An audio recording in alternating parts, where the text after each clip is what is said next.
Good evening. Welcome to the Wendell Elamine James Show. Tonight's guest we have Jabara. He just came home from prison. I want to welcome you to your show. Thank you, sir. Good having you. Matter of fact, welcome home. Thank you. Appreciate it. You've been going a while. Yes, sir. Okay. How much time did you do in prison? 23 years. 23 years. I want to ask you a few questions, basic questions, because the show is a show for lifers. And I say a show for lifers is, I should say ex-lifers, because you're home now.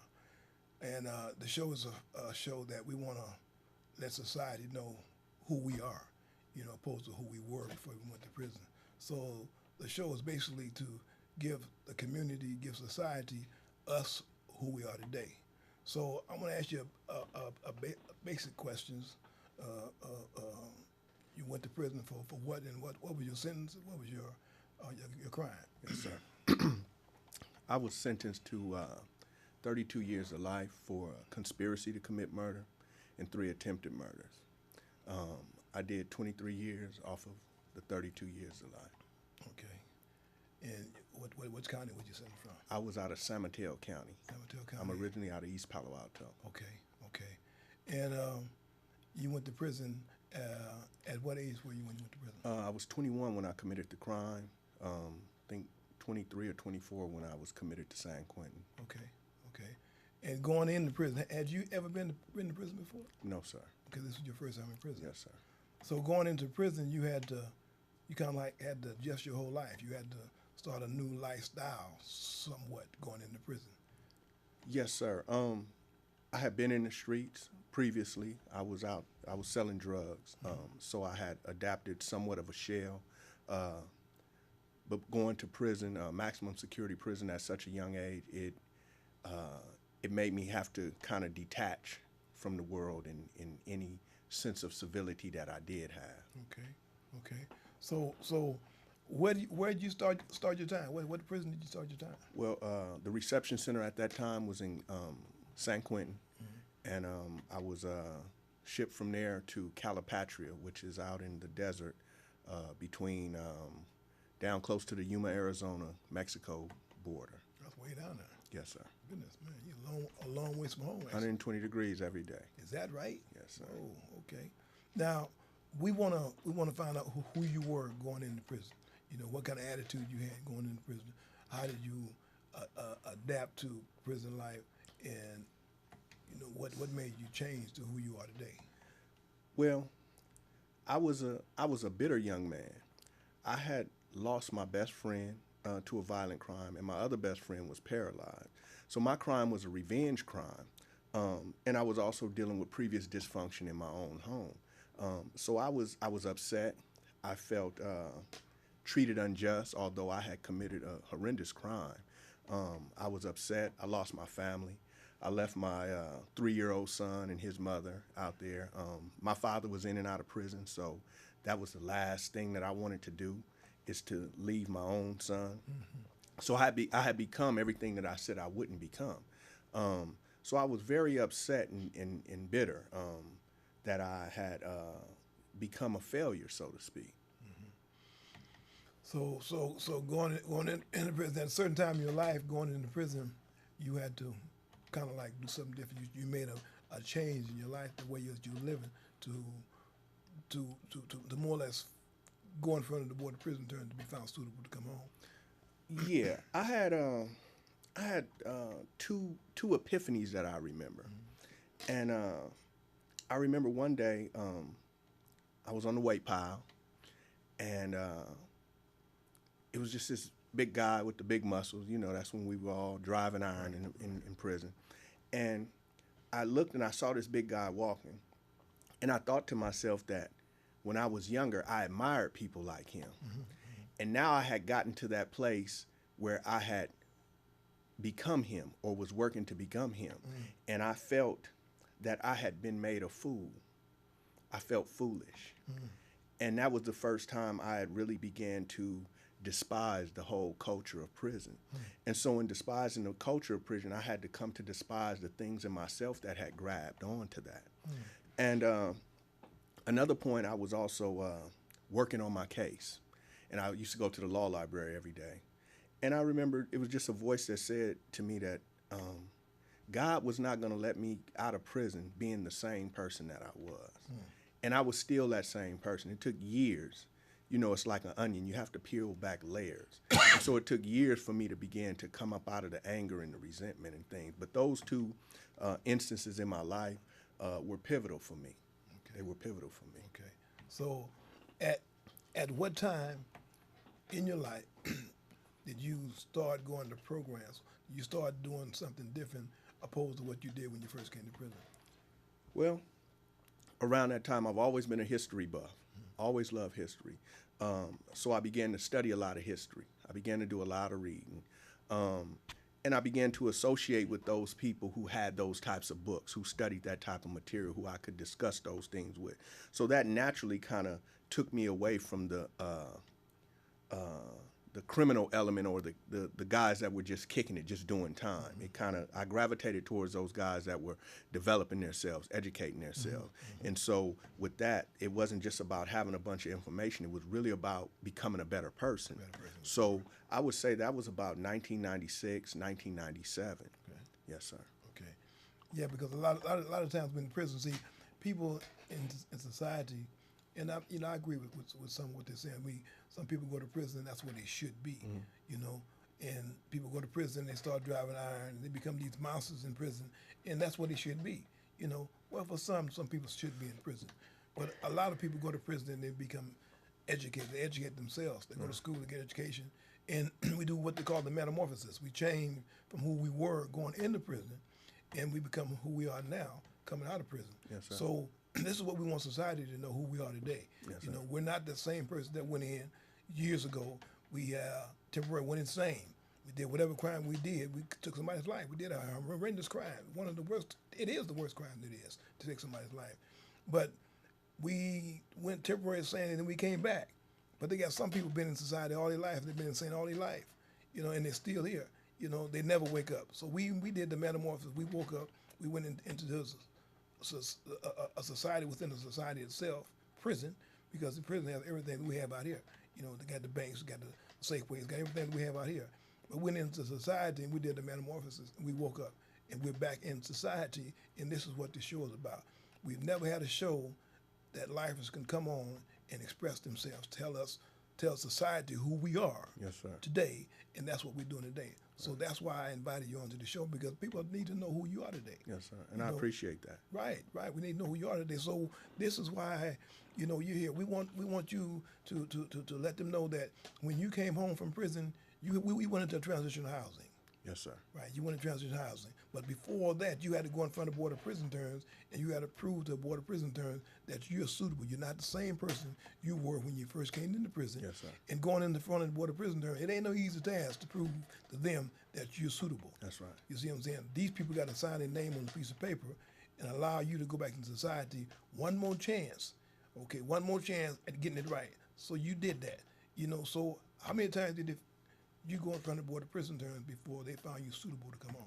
I actually went in front of the board twice. Okay. I went in front of the board in 2012 and then in 2014. Okay. Going just to touch on what you said about prison, it is I refer to as society's dump. Mm-hmm. It's where society dumps the people that it has determined they don't want to be a part of the society for some extended amount of time. Mm-hmm. And one thing about the dump, though, you know that you also find jewels in the garbage. Right. You know, my grandfather was a recycler. Right. So I think those of us that have been through that furnace, that refinement process, we have become jewels, something of value. We have made our lives something of value. And so that's what I work to do. Mm-hmm. And going in front of the board is a very tedious process, as you know, because you're being examined thoroughly. Mm-hmm. And the best determinant of the future is the past. Exactly. And so they're looking at my past. Mm-hmm. They're looking at not only the crime that I committed to to get to prison, they're looking at my criminal behavior before then. They're looking at a young guy who doesn't know how to follow instructions, who doesn't obey authority. So when I get a write-up for hanging a towel, they're looking at that, not because I hung the towel, but because I've shown that I still have a disrespect and a disregard for authority. And so I had to come to understand that those little things meant something. I had to really understand that. And that's kind of rough at first because we think that people are picking on us. We think it's small stuff. But as you said, for somebody to sign their name on a piece of paper for somebody who has committed such a violent crime as I did, that's a big deal. That's a big deal. So I came to respect the fact that those people were a line of defense for society. And I wouldn't want a guy like I was prior to 1992 out on the streets. So I had to be honest with myself about that. So you took what you call it a reality check at yourself to determine, well, wait a minute, something ain't right here. Yes, sir. Either I'm gonna fit into society how I should be, a law-abiding citizen, a taxpayer. Either I'm gonna go back out in society, I'm gonna fail again and come back. Yes, sir. Failure is not an option. Failure is not an option. I mean, you know that yearning to be on the other side, to be on the other side with your family, to be on the other side with your extended family. You know, that's a burning desire that just drives you every day. And it can drive you to the left or it can drive you to the right. And so those of us like yourself and myself, it drove us to the right. It drove us to really reevaluate ourselves, to clean ourselves up and make ourselves the men that we know that our family needed. Not just the men that somebody would sign off on, but that our family needed, that society needed. You understand what I'm saying? So yes, sir. It's a tedious job. So you know, I say like this: the Almighty doesn't make mistakes. The Almighty don't make mistakes. Anything that's done is done for a reason. Yes, sir. See, the table's already set. You know, in life, the table's already set. We have to find out what our purpose is. Everybody has a purpose in life, but until you find out what your purpose in life is, you're gonna keep on doing what they say: the repeat. And I tell youngsters today that, you know, you can do all the good things in life. You can say all the good things in life, but if you don't apply it the way it should be applied, it's just good things being said and good things being done. Yes, sir. Right? So everybody has a purpose in life. God don't make mistakes. Everything he does, he's done for a reason. And that paper is already written out. You got a chapter in your life, and on the day of judgment, you're going to have to answer. You know, we can't get out of this alive. We got to go back, right? But on the day of judgment, you got to answer to everything that you've done. And he's going to ask you, did you know? Well, yeah, I know.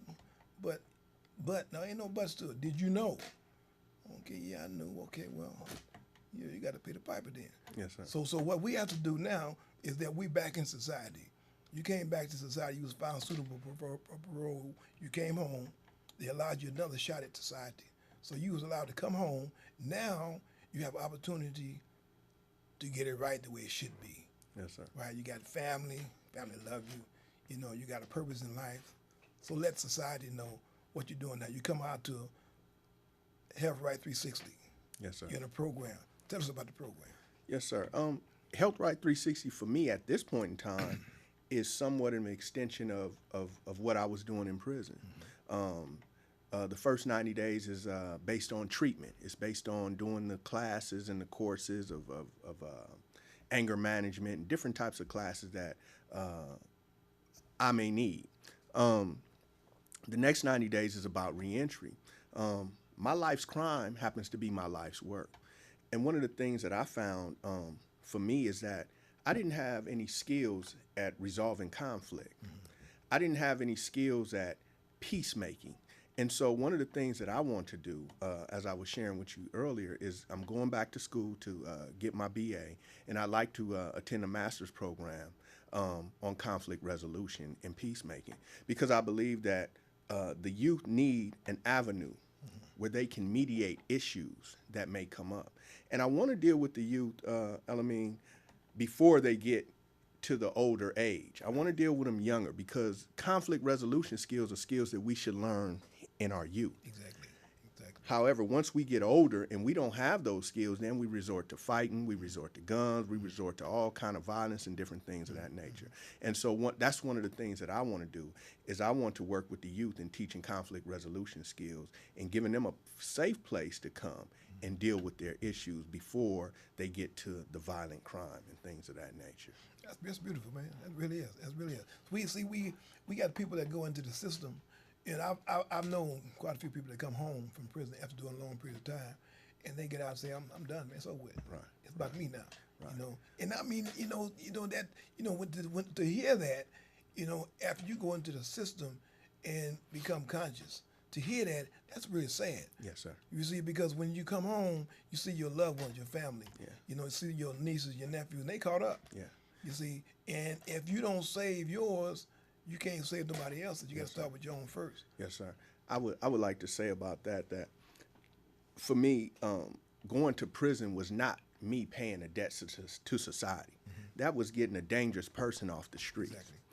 When you look at how much money is paid to house me in prison from 1992 to 2015, I don't know how much it is per year. But I know that's a few Harvard educations, Exactly. a few Stanford educations, Yes, a few sir. Yale educations, more than enough. Right. So I've actually continued to suck from society. You understand what I'm saying? So my debt has actually not been paid. Right. My debt is paid because my debt is paid when I began to give back from my experience to society. Exactly. And I recognize this about some people that don't want to do that. Some people don't have it in them. And so for some people to go back and try to help others would take them down. Exactly. So I understand that frustration because I've experienced it. And I couldn't wonder, man, how you do all this time and you don't want to help? But it's not for them to do. You understand what I'm saying? It's for them to stay out of trouble. Exactly. Don't hurt nobody. Exactly. Don't hurt You understand what I'm saying? For those of us that have it in us, that's what we have to share. That's just a blessing, you know. Right, So I understand your sentiment on that. Right. Well, and I gotta say, everything happens for a reason. I believe that everything in creation happens for a reason. Yes, sir. Us being taken from this madness and put inside that cesspool, and I call it a cesspool literally because it's a place where all garbage is. Yes, sir. It goes around in circles and it kicks out the bad and it kicks out the good. Excuse me. It kicks out the good and it keeps the bad. So what we have to do is we got to be aware. What happens to us in prison. Like you said, you went to prison and you realize that, hey, I ain't supposed to be part of this. This ain't something who I'm supposed to be. My Creator didn't create me to be in here for the rest of my life. My Creator didn't put me in here for me to be part of this madness. He put me in there to shake me, give me a little juke. That's right. And wake me up Yes, to sir. wait, you got something to do in life. And a lot of people don't realize that they go into this cesspool and they get shook. We might go and do a shoe turn. Yeah. We might do 2 or 3 shoe turns. Yeah. And we might come out and finally get that little shake and say, wait a minute, man, what am I doing? I'm burning up. I'm going nowhere. Right. I'm winding up in somewhere where I ain't supposed to be. Right. You see, and that's a form of trying to fit in somewhere where you don't fit in. Yes, sir. You see? I liken that our situation to the story of Jonah. Yeah, exactly. Right? Exactly. Who didn't want to follow his passion, didn't want to follow the directions of his father and mother, and ended up in a situation where he was swallowed up. Exactly. And so we were swallowed up for a time, and we were shaken up, and we prayed, and we worked, and we struggled, and from the mercy of the Creator, He spit us back out onto land to do that job. Exactly. We still have a job to do. we have a job to do. We have something that's put in us from birth, right? Like I say, everybody has a purpose. Yes, sir. You see, and if you don't find out what your purpose is, you'll fall low bottom, and you go out worthless, useless. A life that's been in vain. Yeah. You see, so when we find out what our purpose is in life, we have to go for it. We got to make that happen. Me, I went in prison. I did 27 years and 9 months for a crime I didn't even commit. Yes, sir. Right? But that's besides the point. When I was in prison, I did the metamorphosis. I did the complete change from who I was when I went to prison to who I am now. So now I know what my purpose is in life. Yes, sir. I know I got to be the service for the rest of my life. Yes, sir. Because all the wrong that I did before I went to prison, oh my goodness, You know what I mean? I realize now that it's a reason for me being here. So now we got to come out. We got to help those that are suffering from a disease that they don't believe they have, and we know they have it. We know they're sick, and they don't believe they're sick. So we got to show them that you're sick, how you got sick, how to get well, and how to stay well. Yes, so sir. that's what we got to do today. Yes, sir. And blessed is the man that finds his purpose in life. Exactly. I heard a wise man say that your gift is usually what you do best and you love. And when you cultivate that, then you have choices in life. Exactly. You know, Exactly. other than that, it's like you're like a leaf in the wind. You know, you're going from this job to that job, or that thing to that thing. You understand what I'm saying? And you're trying to find yourself. And many people spend a lifetime doing that. Exactly. So it's a blessing for those of us who are able to. And you had to go through a purification process to do that. You had to go within. And I want to say that many people don't have the time that we had, the luxury that we had to begin to order our thoughts, to get our thinking together, to look at what really matters in life. Right. Because we know out here, only thing that matters is going to work and paying bills. You know, you get with your family on the holidays. So we began to see family in a far bigger way. Right. We began to see work in a far bigger way. As I said, my life's crime is my life's work. That's not work for me. That's not work. That's something I enjoy doing. Exactly. I enjoy working with younger children and helping them not make the mistakes that I made. And the thing is that we just have to show them what health looks like. We don't have to tell them they sick. I knew when I was sick. Exactly. I just need to see what health looked like. You just need to see. Just show me what health looked like and how you got there. And we just have to be examples. Right. I call it sometimes we're living in this world. I was telling somebody the other day that they had a movie come out years ago in the 70s. It was Superfly. Yes, sir. Superfly ruined a whole generation of people. Yes, sir. Right? Because we looked at Superfly and we said, man, my goodness, like that. And it ruined us, man. You know, people went out and bought Cadillacs. They got dope and they got women and they went crazy. And it was a fictional story. Right. But they lived that dream and they're still living that dream to this day. Right. But it's a fictional story. But what got to be done now is they got to come to reality that we're in this life that we're in today, right? And the world goes on. At one time in life, they said the world was flat, but it's round. You can start at one part of the world, you can go around the whole world and come back to the same part that you started from, right? So we can do anything in this world that we want to do, in this country that we want to do, without harming anybody, you know, being happy, make the world a better place for everybody involved. Yes, sir. And it'll be a much better place. So we went into that system, that whirlpool, that cesspool. We got shook up, we got spit out.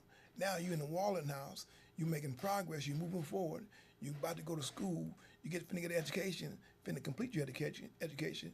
What is your future goal? Well, let me say this. I'll never be complete with my education.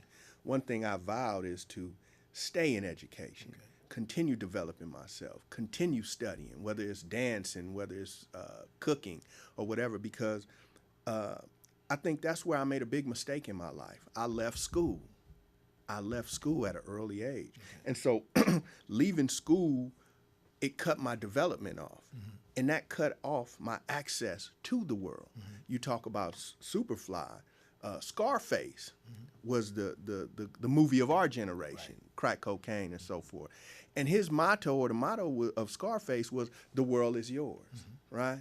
And you just said it. We can do anything in this world, specifically in this country, without hurting other people. And so I buy into that.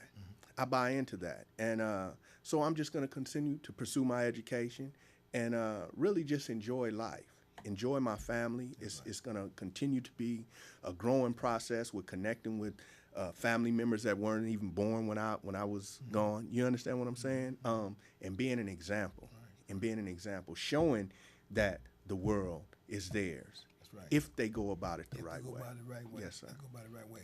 Because like I say again, in this world, in this time, you can do anything you want to do. Yes, sir. If you can dream it, you can make it reality. Yeah.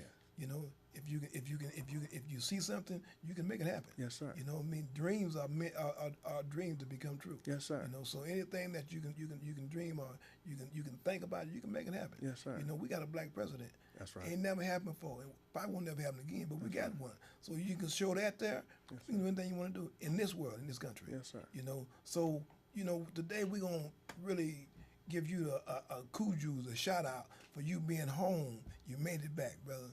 You know, we glad to have you. Thank you. Know what I Glad mean? to be got, back. You got something to do in this world. You got something to say. You got a difference to make. Yes, sir. And you're going to make a difference. Yes, sir. Because you come home with the mindset that you left, you know, with that attitude, with that bad thing about you. You come home and you did the metamorphosis, and this is who you are today. Yes, so, sir. world, look out. Here's who we are. We're not that monster. We're not that person who you said that we are. Some of us went to prison. Some of us need to be in prison. But we have an opportunity to come back out in society. The Board of Prison Term found us suitable for parole. So we have opportunity to come back, and we have opportunity to do it right this time. We got a brand new chapter in this life. So your future goal is to be what, my brother? My future goal is to be the best example of manhood that I can be, to continue to be a student of life. It doesn't consist of an amount of money. It doesn't consist of an occupation. It consists on being the best man that I can be for my son, for my family, and for my society. And so I'm going to be working with the youth. I'm going to be working with younger guys, and I'm going to deal with that conflict resolution. I want to open up some centers, you know, for the youth to come to. But I just want to be that example first and foremost. That's right. I have to be the example first and foremost of what I'm talking about. Because if I'm not the example of what I'm talking about, then what I'm saying goes for nothing. Goes for nothing. Yes, sir. Absolutely nothing. So with that, we want to thank Jabbar for being on the show today, this evening. This show comes on every night at 7, every Saturday night at 7 o'clock. If you can't see it on Saturday night, you can see it at 1 o'clock on Monday morning at 1 o'clock. So tune in to the Wendy Elamine James Show. We want to thank the brother again for being on the show today. Yes, and in months we're gonna bring you back. See, because people in society, they need to know that, you know, you are doing something different with your life. You're making you're contributing to society. You're making a difference. The person that went in those years ago, he don't exist no more. You left him in there. Yes, sir. You know, he's still hollering about trying to come out. Yes, but sir. he didn't want to come out when you came out. Yes, sir. You know, you left him in there. So sometimes you're going to be sitting on your bed at night time, you're going to hear him hollering. Yes, sir. It's too late, partner. You didn't want to come out. That's right. You know, so, you know, may the Creator bless you. Yes, sir. Keep you safe. You and your family. Reunite you with your family and the world, and do the best you can, my brother. You know what I mean? And no is not an option. Yes, sir. Try is not an option. We're going to make this happen. Yes, sir. We come from the make it happen try. That's right. Yes, sir. And thank you, my brother. Yes, sir. And like I say, tune in at 7 o'clock on Saturday nights, 1 o'clock on Mondays, and have a good weekend. We'll see you next Saturday.